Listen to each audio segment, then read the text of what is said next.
Assalamualaikum warahmatullahi wabarakatuh. Perkenalkan, nama saya Imam Budiarto Aribawa, mahasiswa PPG dalam jabatan Angkatan 2 di Universitas Negeri Semarang, akan melaksanakan ujian kinerja praktik pembelajaran geografi kelas 11 IPS 2 di SMA Islam Nurul Fikri Serang pada hari Senin 23 November 2020 pukul 8 waktu Indonesia Barat.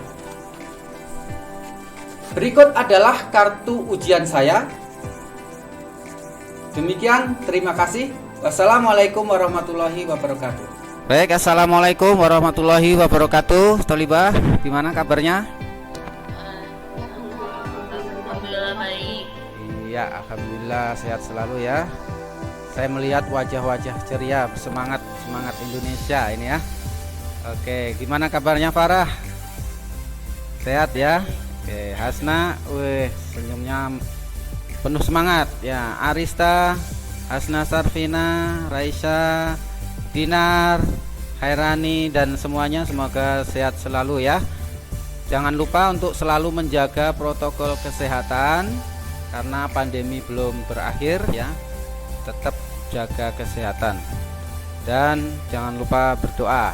Baik, Ustadz akan menyampaikan materi pada pertemuan kali ini adalah pengelolaan sumber daya alam Indonesia, yaitu sub materi analisis mengenai dampak lingkungan atau AMDAL dalam pembangunan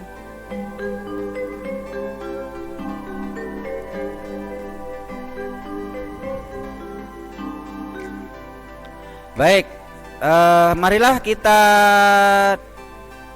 awali dengan doa dulu ya. Silahkan dipimpin Farah.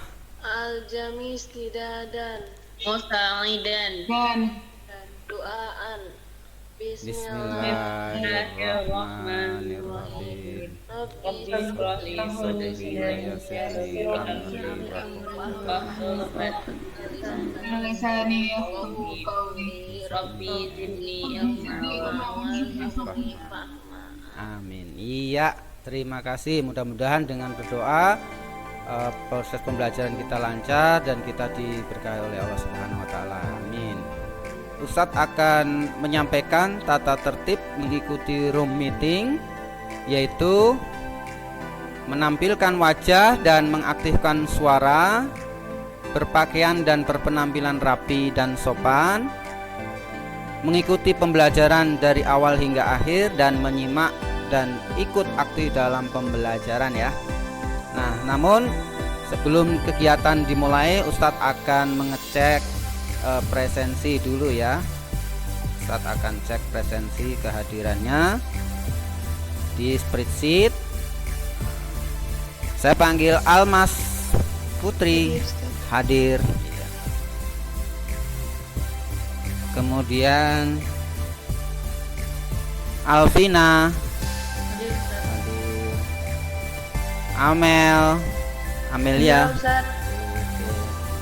Arista hadir. Dafarani, alhamdulillah, semangat ya. Kemudian Dinar, oke, alhamdulillah sehat semua. Fadilah, oke. Hasna hadir. Hasna Sarfina hadir ya. Oke, Kania juga hadir. Hairani hadir ya. Oke. Kemudian Nazla juga hadir. Oke, baik. Oke, alhamdulillah lengkap ya. Kelihatannya sudah lengkap semuanya. Oke, Ustadz akan melakukan persepsi dulu. Siapakah yang masih ingat materi sebelumnya, yaitu tentang potensi sumber daya alam Indonesia? Siapa? Raisa. Oh iya, silakan Raisa. Apa? Jadi potensi sumber daya alam di Indonesia itu bisa potensi pertanian, Iya. terus potensi kelautan dan potensi pertambangan. Wah iya, salah satunya dan lain-lain ya, banyak sekali.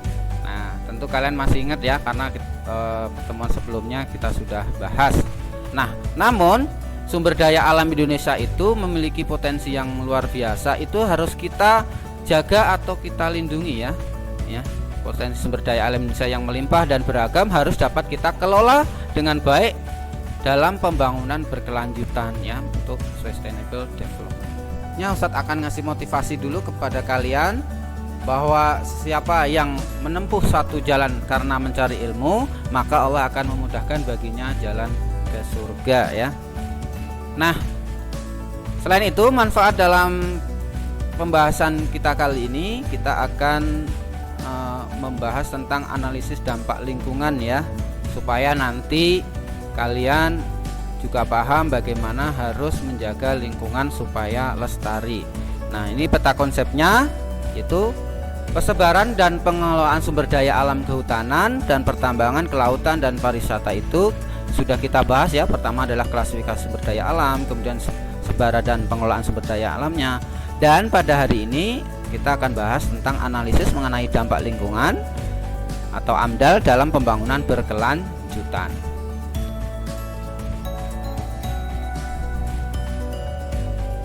Nah, Ustadz akan menjelaskan secara garis besar dulu ya, analisis mengenai dampak lingkungan atau AMDAL dalam pembangunan. Nah, adakah yang pernah membaca atau mendengar istilah AMDAL? Apa itu AMDAL? Ada? Bukan. Oke, Hasna Lutfia gimana? Jadi itu AMDAL itu kan analisis dampak lingkungan ya. Ya. Jadi setahu saya itu kalau misalkan perusahaan gitu mau yang berhubungan dengan lingkungan mau Ya. didirikan itu perlu bikin AMDAL. Oh ya. Ya, betul. Jadi AMDAL itu suatu dokumen kajian mengenai dampak penting suatu usaha dan kegiatan yang direncanakan pada lingkungan hidup yang diperlukan bagi proses pengambilan keputusan tentang penyelenggaraan usaha atau kegiatan yang dapat menimbulkan perubahan terhadap lingkungan hidup. Nah, komponen lingkungan hidup itu terdiri dari 3, yaitu lingkungan biotik, yaitu semua makhluk hidup yang menempati bumi terdiri atas tumbuhan, hewan, dan manusia. Lingkungan yang kedua adalah lingkungan abiotik, yaitu berbagai benda mati dan unsur alam yang mempengaruhi kehidupan makhluk hidup antara lain udara, tanah, air, dan sinar matahari. Kemudian yang ketiga adalah lingkungan sosial budaya. Lingkungan sosial budaya yang dibuat oleh manusia yang merupakan sistem nilai, gagasan, dan keyakinan dalam perilaku sebagai makhluk sosial. Nah, itu dia komponen lingkungan hidup. Nah, adapun manfaat AMDAL sendiri itu bagi pemerintah menghindari perusakan lingkungan hidup seperti timbulnya pencemaran air, pencemaran udara, kebisingan, dan lain sebagainya, sehingga tidak mengganggu kesehatan, kenyamanan, dan keselamatan masyarakat.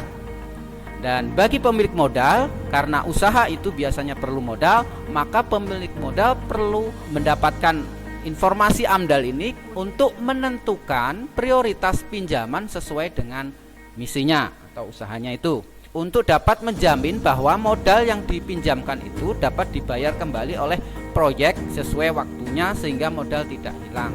Nah, kalau usaha tidak pakai AMDAL, maka risiko usaha itu akan gagal ya, akan merugikan bagi pemilik modal. Nah, tujuan pembelajaran kali ini adalah melalui literasi materi dan pengamatan video, pendekatan saintifik, model discovery learning, metode diskusi dan penugasan serta presentasi, peserta didik dapat menganalisis dampak lingkungan dan prinsip-prinsip pembangunan berkelanjutan. Peserta didik membuat dan menyajikan laporan PPT tentang pelestarian lingkungan hidup. Ada 2 tujuan ya. Nah, adapun karakter yang ingin dikembangkan dalam pembelajaran kali ini adalah disiplin, karena sifat ini sifat yang mendasar, yang selalu taat, patuh pada aturan tata tertib atau aturan dan norma. Bisa dilihat dari perilaku kita sehari-hari, misalkan taat aturan sekolah, patuh pada perintah guru, seperti hadir tepat waktu dan lain sebagainya. Selain itu, kita bisa mengembangkan karakter peduli lingkungan, ya, sikap dan perilaku yang selalu ingin menjaga stabilitas lingkungan di sekitar kita, tidak melakukan hal-hal yang dapat merusak lingkungan, baik dalam jangka pendek maupun jangka panjang, contohnya menggunakan sumber daya air dengan hemat, kemudian listrik dengan hemat ya, dan sebagainya. Nah, lingkup penilaiannya yaitu Ustadz akan mengamati kedisiplinan kalian dalam proses belajar mengajar ya. Dan penilaian keterampilannya nantian kalian membuat laporan hasil analisis dampak lingkungan dan prinsip-prinsip pembangunan berkelanjutan dalam bentuk PowerPoint tentang pelestarian lingkungan hidup. Penilaiannya yaitu berupa tanya jawab dan soal evaluasi. Dan model pembelajaran yang saya bawakan adalah discovery learning dengan metode diskusi kelompok. Sebelum kegiatan inti, Ustadz akan meminta kalian untuk mengisi soal pretest untuk menjajaki apakah pemahaman awal dari kalian. Nah, ini soal pretestnya Ustadz sudah kirim ke WA ya. Nah, ini Ustadz sudah kirim soal pretestnya, silahkan dikerjakan. Nah, soalnya seperti ini. Ada 10 soal yang bisa kalian kerjakan. Baik, saatnya kita masuk ke kegiatan inti ya, dalam pembelajaran kita kali ini. Nah, nanti kita akan coba melihat video dulu ya, video pembelajaran tentang kearifan dan pemanfaatan sumber daya alam dalam bidang pertanian, pertambangan, industri, jasa, energi, ramah lingkungan dan terbarukan, serta kebijakan tentang AMDAL dan eco-label. Kemudian tentang pemanfaatan sumber daya alam dengan prinsip ekoefisien, dan kalian juga bisa membaca jurnal tentang AMDAL ya. Videonya seperti ini. Assalamualaikum warahmatullahi wabarakatuh. Selamat pagi, salam sejahtera untuk kita semua.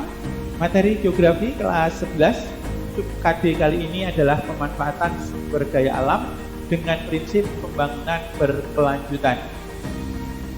Ya, kemudian kalian juga bisa membaca artikel ilmiah mengenai dampak lingkungan sebagai instrumen pencegahan pencemaran dan perusakan lingkungan. Kalian bisa baca-baca ini ya.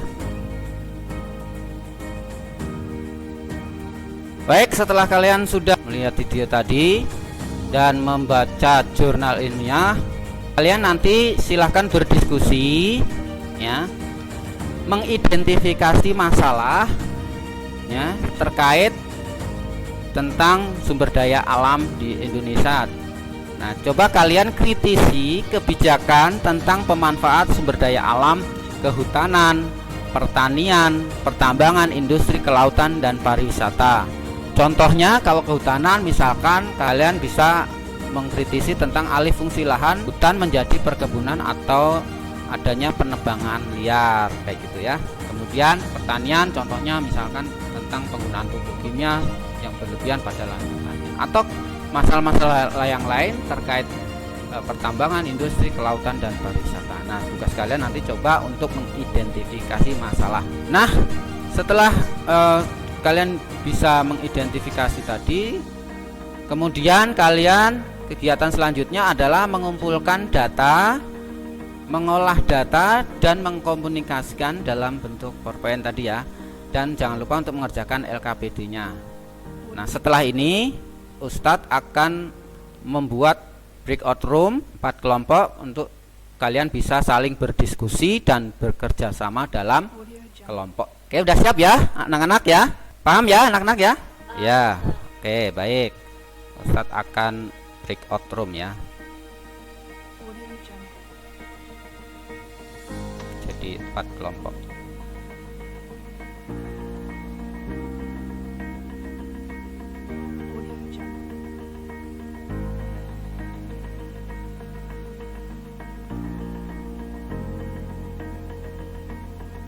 Ya, assalamualaikum warahmatullahi wabarakatuh. Ya, gimana? Nanti jangan lupa kalian melihat LKPD-nya ya, dan merancang membuat PowerPoint. Bisa dipahami tugasnya? Oke, saya yakin kamu pasti bisa ya, anak cerdas semua ini. Oke, terima kasih.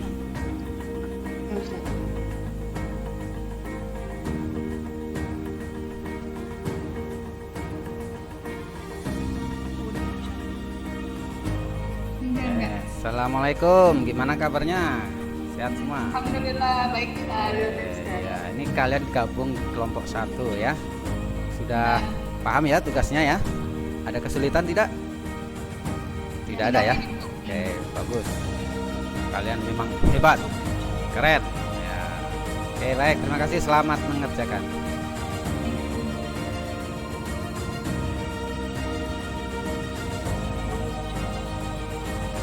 Oke, sudah bergabung semuanya di forum utama ya, room utama. Nah, tiba saatnya untuk kalian presentasi ya. Namun mungkin bisa disampaikan dulu hasil LKPD-nya, mungkin salah satu atau salah dua dari kalian siapa? Oke, silakan Farah Harahap, mungkin bisa dipaparkan hasil diskusi kelompoknya. Ini hasil diskusi dari kelompok Farah Harahap ya. Ya, silakan. Ini. Bismillahirrahmanirrahim. Assalamualaikum warahmatullahi wabarakatuh. Waalaikumsalam warahmatullahi wabarakatuh. Kami dari kelompok 2 akan menjelaskan hasil diskusi kami. Nah, jadi di sini kami mau membahas tentang masalah pendapatan SDA dan bentuk pengelolaan sumber daya alam yang berkelanjutan. Yang pertama ini tentang kehutanan. Contoh masalahnya yaitu pembukaan lahan perkebunan dengan membakar hutan. Bentuk pengelolaan sumber daya yang berkelanjutannya adalah pengubahan pandangan masyarakat tentang keberadaan hutan dari yang tadinya dilihat sebagai lumbung sumber daya alam menjadi komponen yang sangat vital bagi kehidupan. Dan yang kedua ini masalahnya dari pertanian. Contohnya yaitu penggunaan pupuk kimia berlebihan. Dan bentuk pengelolaan yang berkelanjutannya adalah mengganti penggunaan dengan pupuk organik karena tidak hanya menjaga kandungan yang terdapat di dalam tanah, juga bisa menjaga kesuburan tanah. Sebaliknya pupuk kimia sulit terurai dan akhirnya mengendap di tanah lalu membuat pencemaran. Iya, bagus. Yang ketiga ada pertambangan. Ya. Contohnya adanya pertambangan ilegal dan tidak mengikuti prosedur K3, kesehatan dan keselamatan dan kesehatan kerja. Bentuk pengelolaan sumber dayanya penerapan pendekatan pertambangan yang komprehensif dan berorientasi pada masa depan dengan persetujuan pemerintah, mengutamakan keselamatan kerja para pekerja tambang, rekonstruksi, rehabilitasi, dan reboisasi lahan bekas pertambangan. Yang keempat ada industri adaptasi kebijakan terhadap perubahan iklim dan pemanasan global belum dilaksanakan. Nah, bentuk pengelolaan sumber dayanya itu mengurangi penggunaan barang penyebab efek rumah kaca. Penggalakan kebijakan pemerintah terhadap industri yang masih melanggar peraturan pemerintah. Sosialisasi kepada masyarakat tentang beberapa pentingnya menjaga bumi dari perubahan iklim dan perubahan global. Iya. Terima kasih ya. Iya, bagus sekali ya presentasinya ya. Sudah bisa menjabarkan tentang sumber daya alam dan pemanfaatnya dalam pembangunan berkelanjutan. Berikutnya adalah presentasi PowerPoint yang sudah kalian buat. Bisa mungkin dari kelompok berapa? Kelompok 1. Oke, silahkan kelompok 1. Sudah bisa share screen-nya? Sudah bisa, silahkan. Oke, silahkan.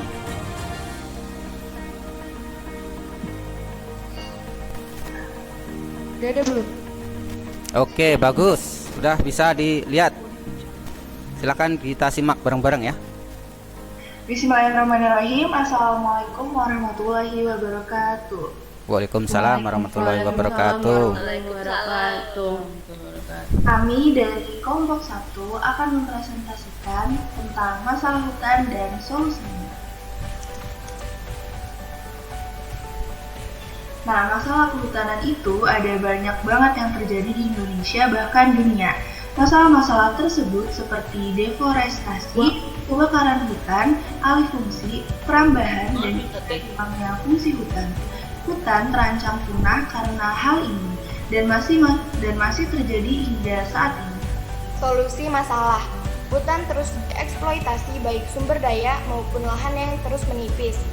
Semua itu tidak bisa ditepis karena adanya kebutuhan manusia yang terus bertambah. Namun, upaya konservasi haruslah tetap berjalan. Upaya konservasi adalah penggunaan sumber daya alam secara bijaksana untuk menjamin keberadaannya di masa sekarang dan yang akan datang. Artinya bahwa setiap individu mempunyai kewajiban untuk bijak dalam penggunaan sumber daya alam.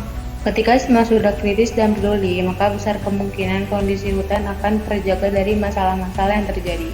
Lebih penting lagi adalah kebijakan yang harusnya sampai ke hutan. Banyak peraturan hanya sebatas hitam di atas putih tanpa mengindahkan kondisi lapangannya. Peraturan hanya formalitas dan hanya tajam ke bawah. Alhasil, banyak oknum yang kebal terhadap peraturan. Rakyat, pemerintah, pihak swasta, dan stakeholder harus berpangku tangan mengatasi permasalahan kehutanan atau hutan. Ini akan efektif karena semua mata menuju pada yang sama, yakni mengatasi masalah hutan. Itulah masalah kehutanan terjadi di Indonesia dan solusi konkret yang bisa semua pihak lakukan. Sekian dari kelompok 1. Baik, bagus sekali ya presentasinya. Kelompok 1 sudah mengkritisi terkait dengan pengelolaan sumber daya kehutanan. Nah, upaya-upaya apa yang bisa dilakukan? Ya, harusnya kita melestarikannya dengan misalkan apa? Mereboisasi ya. Mereboisasi. Jadi hutan ketika dimanfaatkan kita harus tanam kembali dan tidak boleh kita juga penebangan liar, artinya harus sesuai dengan aturan perundang-undangan dan sebagainya. Pengelolaan hutan itu harus taat pada aturan. Baik, bagus sekali kelompok 1 ya tadi ya. Oke, selanjutnya kalian tadi sudah melakukan presentasi ya, yang sudah bagus banget presentasinya, dan tiba saatnya kita melakukan kesimpulan dari hasil diskusi dan pembelajaran hari ini. Nah, kira-kira adakah yang tahu apa itu AMDAL? Siapa yo? AMDAL? Hasna Lutfia tahu? Ya, jadi AMDAL itu kajian yang penting untuk sebuah usaha atau kegiatan yang direncanakan untuk lingkungan. Jadi dia itu diperlukan bagi proses pengambilan keputusan tentang penyelenggaraan usaha atau kegiatan yang berhubungan dengan lingkungan. Iya, bagus ya, sudah mampu menjabarkan tentang pengertian dan manfaat AMDAL itu. Selanjutnya, apa itu pembangunan berkelanjutan? Saya Fadilah. Oh, Fadilah. Silakan Fadilah. Jadi pembangunan berkelanjutan itu proses pembangunan yang berprinsip memenuhi kebutuhan sekarang tanpa mengorbankan kebutuhan generasi masa depan. Iya, bagus. Ya, betul ya. Luar biasa, kalian sudah bisa menyimpulkan apa itu pembangunan berkelanjutan. Dan selanjutnya berprinsip pembangunan berkelanjutan. Saya Ustadz. Alvina. Ya. Iya, silakan. Nah, jadi prinsip pembangunan berkelanjutan itu keadilan antar generasi. Itu terus ada keadilan dalam satu generasi, terus pencegahan dini, perlindungan keanekaragaman hayati, sama internalisasi biaya lingkungan. Iya, bagus ya. Baik, kalian sudah cukup mengerti dan paham apa itu AMDAL. Jadi kita coba simpulkan bareng-bareng. AMDAL adalah kajian mengenai dampak penting suatu usaha dan kegiatan yang direncanakan pada lingkungan hidup yang diperlukan bagi proses pengambilan keputusan tentang penyelenggaraan usaha atau kegiatan yang dapat menimbulkan perubahan terhadap lingkungan hidup. Nah, dalam pembangunan berkelanjutan itu perlu ya namanya AMDAL. Nah, apa itu pembangunan berkelanjutan? Yaitu proses pembangunan lahan, kota, bisnis, masyarakat dan sebagainya yang berprinsip memenuhi kebutuhan sekarang tanpa mengorbankan pemenuhan kebutuhan generasi masa depan. Pembangunan berkelanjutan artinya memperhatikan dan mempertimbangkan dimensi lingkungan hidup untuk memperbaiki kerusakan lingkungan. Dan prinsip pembangunan berkelanjutan yaitu keadilan dalam satu generasi, prinsip pencegahan dini, perlindungan keanekaragaman hayati, dan internalisasi biaya lingkungan. Kadang usaha itu mendapatkan keuntungan, akan tapi di balik usaha itu ada biaya lingkungan yang itu kadang lebih besar dari keuntungan ekonominya. Misalkan ketika lingkungan itu rusak, maka untuk mengembalikan lagi itu butuh biaya yang besar. Oke, baik, sampai di sini ada pertanyaan Toliba? Tidak ada. Tidak ya, sudah jelas semua. Baik. Baik, kalau begitu silahkan kalian mengerjakan kembali soal post test berikut. Dan nanti juga sekalian kalian upload tugas kalian di Google Classroom. Nah, nanti kamu ngerjakan lagi soal post test ini. Nah, silahkan dan mengupload tugas kalian di Google Classroom ya, di sini ya. Baik, setelah kalian mengerjakan soal post test tadi dan mengupload tugasnya, nah berikut ini adalah Ustadz jelaskan pertemuan di berikutnya itu membahas tentang materi ketahanan pangan nasional dan penyediaan bahan industri serta potensi energi baru dan terbarukan di Indonesia. Kalian bisa membaca referensi literasinya yang sudah Ustadz upload di Google Classroom, dan mungkin bisa ambil juga di referensi lain di internet, jurnal atau video. Ya, sebelum diakhiri Ustadz akan kasih pantun, yaitu merdu nyanyian alam tertawa, hujan turun nyalakan api, bersama kawan belajar bersama, lewat bencana sukses tergapai. Tanah lapang tanah bahagia, banyak keluarga bersuka cita, sampai saat tua tiba, pendidikan tetap yang utama. Nah, itu pantunnya, mudah-mudahan bermanfaat ya. Dan terakhir, sebelum diakhiri, marilah kita tutup dengan berdoa. Silahkan dipimpin doanya. Al-Jamis tidadan Musta'idan doaan Alhamdulillahirabbil alamin. Subhanakallahumma wa bihamdika asyhadu an la ilaha illa anta astaghfiruka wa atubu ilaik. Baik, terima kasih banyak Tolibah yang solehah semua, dan mudah-mudahan kalian sukses ke depannya dan bisa menjadi generasi harapan umat dan bangsa. Oke, terima kasih. Kurang lebihnya mohon maaf. Ustadz ucapkan Assalamualaikum warahmatullahi wabarakatuh. Waalaikumsalam warahmatullahi wabarakatuh. Oke, sampai jumpa.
Demikian video praktek pembelajaran saya. Semoga bermanfaat. Terima kasih. Assalamualaikum warahmatullahi wabarakatuh.